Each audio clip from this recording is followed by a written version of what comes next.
ગુજરાત પોલીસનું નામ આંતરરાષ્ટ્રીય સ્તરે રોશન કરનારા સમાચાર સુરતમાંથી સામે આવ્યા છે। સુરત ક્રાઇમ બ્રાન્ચમાં પોલીસ સબ ઇન્સ્પેક્ટર તરીકે ફરજ બજાવતા કીર્તિપાલસિંહ પુમારને તેમની ઉત્કૃષ્ટ અને નિષ્ઠાવાન સેવા બદલ ઇંગ્લેન્ડની સંસ્થા વર્લ્ડ રેકોર્ડ ઓફ એક્સલન્સ દ્વારા એવોર્ડ આપીને સન્માનિત કરવામાં આવ્યા છે।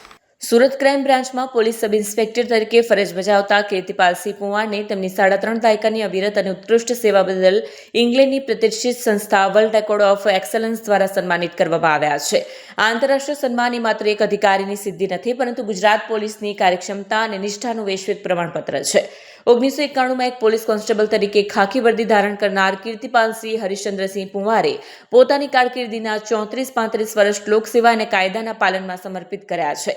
બ્રિટનની આ સંસ્થા એવોર્ડ આપતા પહેલા તેમના વર્ષોના ટ્રેક રેકોર્ડ, શિસ્તબદ્ધ વર્તન અને કાયદાકીય પાલનની બારીકાઈથી તપાસ કરી હતી। તેમની લાંબી કારકિર્દીમાં અત્યાર સુધીમાં 550થી 600 જેટલા રિવોર્ડ્સ મળ્યા છે, જે કોઈ પણ પોલીસ અધિકારી માટે એક સ્વપ્ન સમાન સિદ્ધિ છે।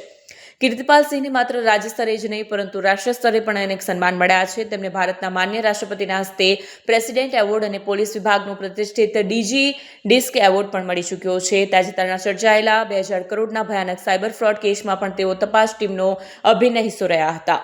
વર્લ્ડ રેકોર્ડ ઓફ એક્સલન્સ દ્વારા આપવામાં આવેલું આ ઓનર તેમના ઉચ્ચ નૈતિક ધોરણો અને વ્યવસાયિક પ્રમાણિકતાની સ્વીકૃતિ છે। કીર્તિપાલસિંહે જણાવ્યું હતું કે આ સિવાય મેં અત્યાર સુધીમાં ઘણા પુરસ્કારો મેળવ્યા છે અને અસંખ્ય કેસ શોધી કાઢ્યા છે। તે પૈકી 2009માં એક ઘટના બની હતી, જેમાં ચેતન મોટર્સના માલિક ગૌતમ શાહ પર કોન્ટ્રાક્ટર કિલિંગ માટે ફાયરિંગ થયું હતું।